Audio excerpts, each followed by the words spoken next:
Hello, I'm Alex Ingrams, and I'm an assistant professor in the Institute of Public Administration, and my academic focus is on how public managers and citizens can benefit from digital technologies.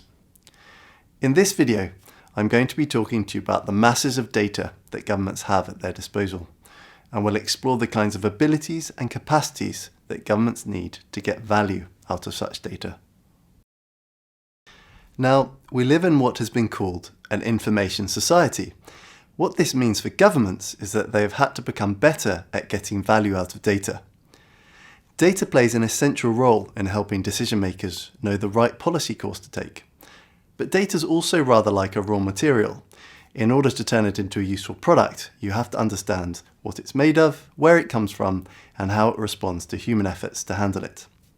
Artificial intelligence can potentially help with lots of tasks in government, especially by studying patterns of human behaviour, such as fraud or administrative errors, and coming up with warning systems to prevent them from happening in the first place.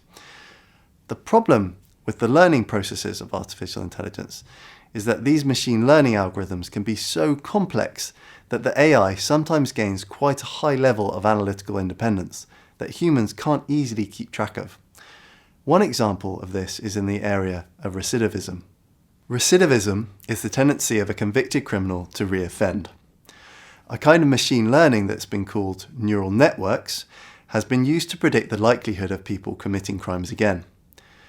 The way neural networks work is by modelling input data about criminal behaviour and producing an output prediction, which in the case of recidivism will be a prediction about future crime. The neural network model is rather like the way a real brain works, in that there are multiple levels of processing going on simultaneously, and the neurons evolve through learning. Neural network modelling can be very hard to follow or to reproduce if you want to see how the decision-making output was reached. Much criticism has thus been aimed at the systems, because, with the legal freedoms of ex-offenders being threatened, it's of the utmost importance that there's a way to check and control the work that the AI is performing. In other words, this problem highlights the need for capacity of governments to command legal compliance. Hi, I'm Sarah Geest, and I work at the Institute of Public Administration as an associate professor. I research and teach in the area of digitalization and data collection by and for government, a topic that is very close to what I will talk about in this video.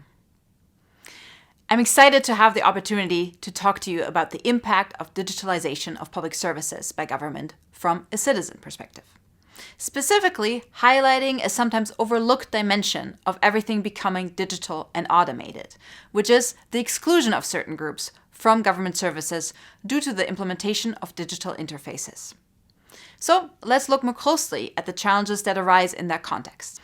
Think about the way you interact with government services. You probably use your Digi-ID to identify yourself on a government website or an app.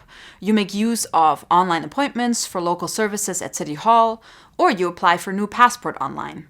This makes it very convenient since everything can be done from the comfort of your own home, and it can also be done during all hours of the day. The internet doesn't care whether you access a website at 2 a.m. or 2 p.m. However, as you think about the scenario, think about what you would need and do in order to access a government website. You would probably imagine that you need a device, connection to the internet, and so on. When thinking about this process, you're making assumptions about what you would need and do. Such assumptions have been questioned lately in the public administration literature, and whether these assumptions prevent government from providing a more inclusive environment for everyone. I hope this lecture gave you a glimpse of the challenges surrounding datafying and digitizing government services, and how this is conceptually captured in the public administration literature.